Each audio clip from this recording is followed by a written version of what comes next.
Buddha is traveling with his disciple Ananda. They are both tired. They want to reach the next town before sunset. They are rushing as fast as possible.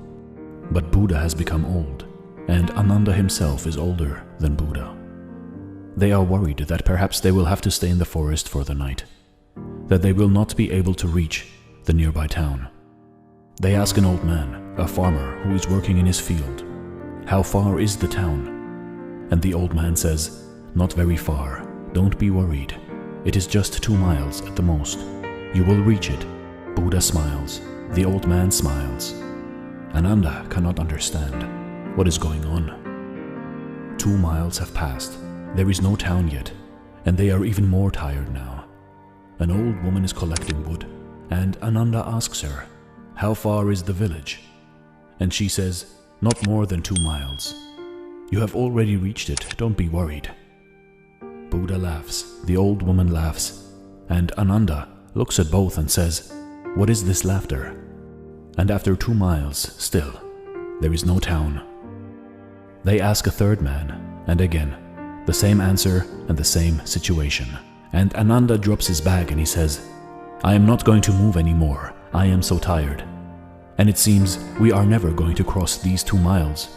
3 times we believed. But one question arises in my mind. Living with Buddha for 40 years, he has learned how to live with such a man, not to ask him unnecessary questions. But he says, "Now if it is unnecessary or necessary, I don't care. One thing you have to tell me. Why were you laughing when that old man said 2 miles? Just 2 miles, you don't have to go more than that." And again you laughed with that old woman, and she also smiled. And again with the third person, the same thing happened. What was this laugh? What was transpiring between you people? You don't know them. They don't know you. Buddha smiled and said, "Our profession is the same. When I laughed, they laughed. They understood that this man belongs to the same kind of profession where you have to keep people encouraged. Just 2 miles, just a little more." He said, "For my whole life I have been doing that. People finally reach, but if from the very beginning you tell them 15 miles, they will drop.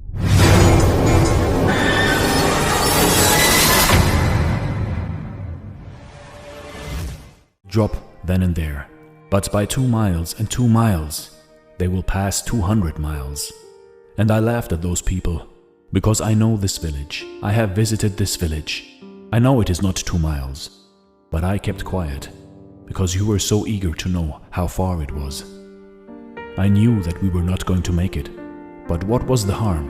You could ask them. You can understand a deep phenomenon of human psychology. These people are compassionate people. They were not lying. They were simply encouraging you. The first old man pushed you 2 miles. The second old woman pushed you 2 miles.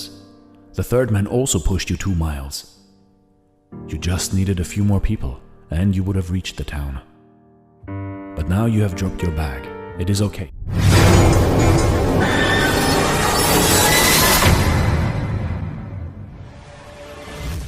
Okay, we can stay here under this big tree. The town is still not 2 miles.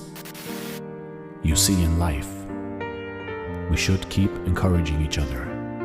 It is not lying when you push a person once you see their journey has been rough and will continue to be rough for a long time. You don't tell them how long their journey will be.